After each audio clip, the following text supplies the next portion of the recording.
David looked around the small, dimly lit overhead waiting room. A few odd magazines, mostly women's magazines, were scattered on a low table next to the chair he was sitting in.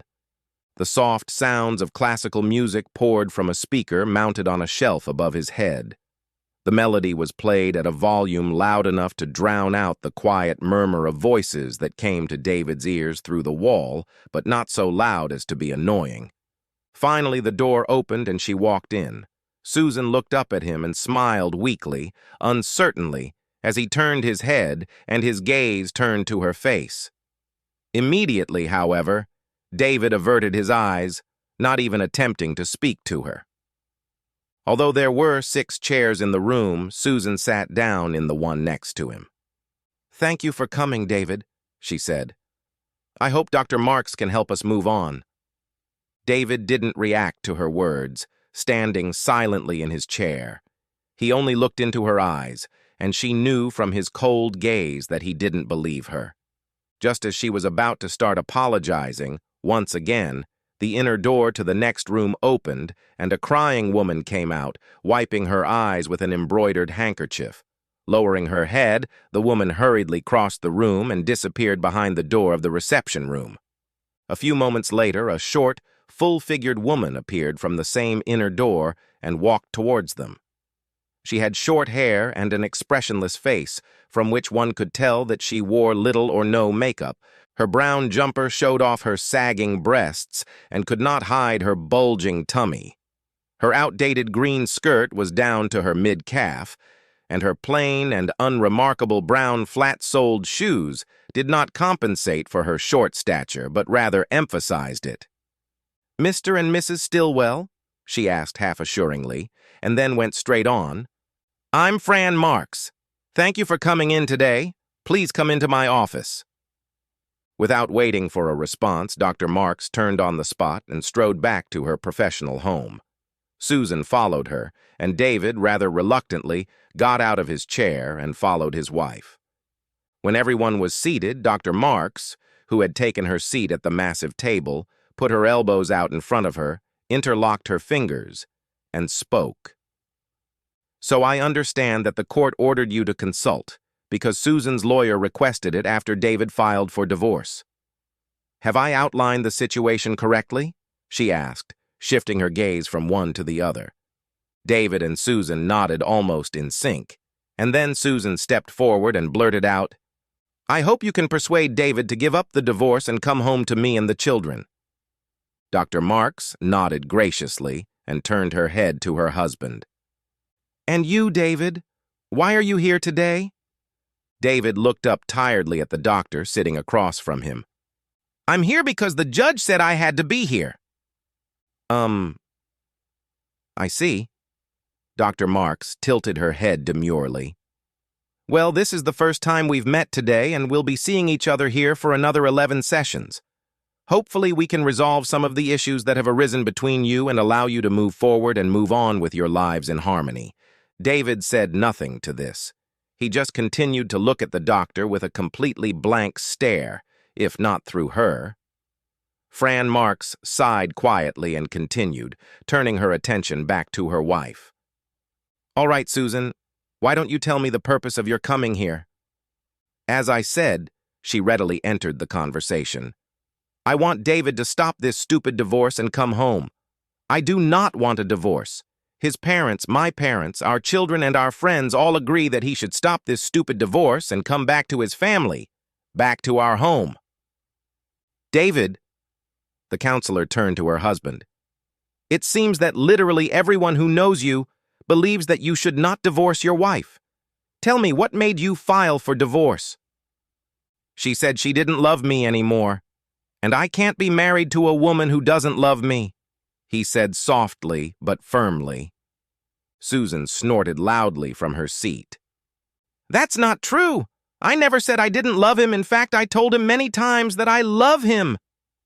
"David, if Susan says she still loves you, why don't you believe her?" the doctor asked. David glanced at Susan with visible disgust and then turned to the doctor. "Actions speak louder than words," he said briefly. "But I didn't do anything. Susan was on the verge of tears. David crossed his arms over his chest. "Bye," he said even more succinctly, narrowing his eyes. Fran raised her eyebrows in bewilderment. "I need you to explain this to me, David." The man raised his left wrist a little closer to his face and looked at his Apple wristwatch. With the index finger of his right hand, he tapped it a few times expressively and then spoke. "It was 5 weeks ago, Friday night. I came home from work, and she," he jerked his chin toward his wife, "was sitting at the kitchen table with a glass of wine, waiting for me. It took me about 20 seconds to realize something was wrong. She said we needed to talk and asked me to sit at her table. I splashed myself a small drink and sat down across from her. She then informed me that she had already agreed to a date with another man and was going out with him the next night. Not only that, she also said that if Saturday's date went well and she liked everything about it, she might not come home until mid-Sunday. So, Dr. Marks, that was the news waiting for me at home on Friday night. Okay, I may not be the sharpest knife in the world, but even I could figure out what it meant. In that moment, I realized that if my wife was planning to spend the night with another man, it meant she no longer loved me." Susan whined again. "But I didn't do anything. I didn't go on a date and I didn't sleep with anyone. And you left me and filed for divorce even though I did nothing. How many times do I have to say it?" "Is that true, David?" the counselor intervened. "Susan says she didn't go on a date and she didn't cheat on you. If that's true, why did you file for divorce?" "Intent," David said laconically with a thumbs up with only one word. Dr. Marks looked puzzled. "Intent?" David nodded at her. "Exactly. Intention. She intended to sleep with some bloke and expected me to let her. After I packed up and left, she now claims she canceled the date and has been trying to find me all weekend." "Do you have any reason to believe that's not true?" Dr. Marks raised her eyebrows. "I don't know, and it doesn't matter. All I know is that she definitely intended to sleep with some guy because I wasn't enough for her anymore." "I never said that," Susan shrieked.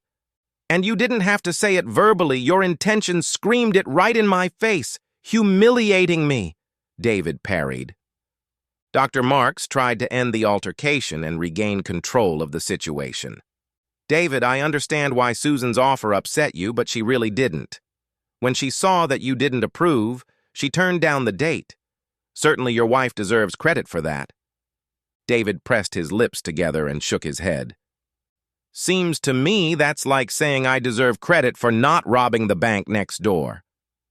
He paused meaningfully, but it was noticeable that Dr. Marks was still in the confusion of incomprehension. So David developed his point. "Look, if I planned the robbery, prepared the getaway car, bought the mask, wrote an ultimatum note to the teller and gave it to her, then I suppose that shows my clear intention to rob the bank. Then after reading the note, the teller simply tells me no, and I run out of there. But no matter how I look at it, I'm still guilty of attempted bank robbery." Dr. Marks leaned back in her chair, and her frowning face reflected understanding. She turned to Susan and then looked at David again. Shaking her head slowly, the counselor spoke.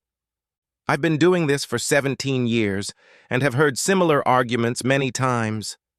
Until now, each time I have tried to defend a spouse who has backed away from his plans to cheat, because in the end, he has remained faithful to the marriage. Now I'm struggling to find flaws in your reasoning, David, but I'm not a lawyer, but I know that intent to rob a bank is a criminal offense in itself, even if you didn't manage to get a cent of the bank's money." David nodded to Dr. Marks, pleased that she could now understand the reason he had filed for divorce. "What's going on?" a worried Susan whispered, shifting her anxious gaze from her husband to the doctor. "What does a bank robbery have to do with our problem?" Fran raised her hand, addressing David. "Please explain this to her." "Susan, you've taken the time to get to know your new mate better. You've probably had lunch together a few times, maybe more than a few. You developed an interest in him that eventually developed into a sexual interest. This interest prompted you to agree to go on a date with him. When you agreed to the date, you were well aware of what his future intentions were. You're a big girl and you know what's what, don't you? You were so sure of your friend's intentions that you felt it necessary to tell me about the upcoming date, as well as the fact that you would probably spend the night with him. By doing so, you once again confirmed your intention to follow his plans. In other words, you confirmed your intention to sleep with another man. The fact that you canceled the date after I objected doesn't change your previous intentions.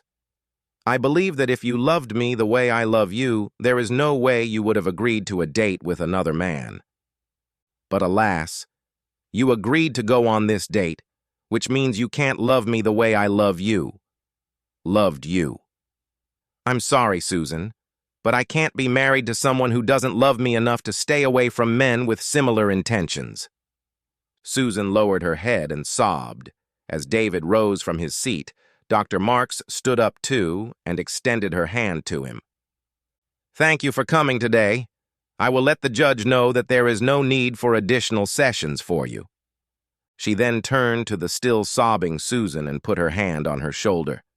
I guess I'll have to spend a little more time with your wife, though.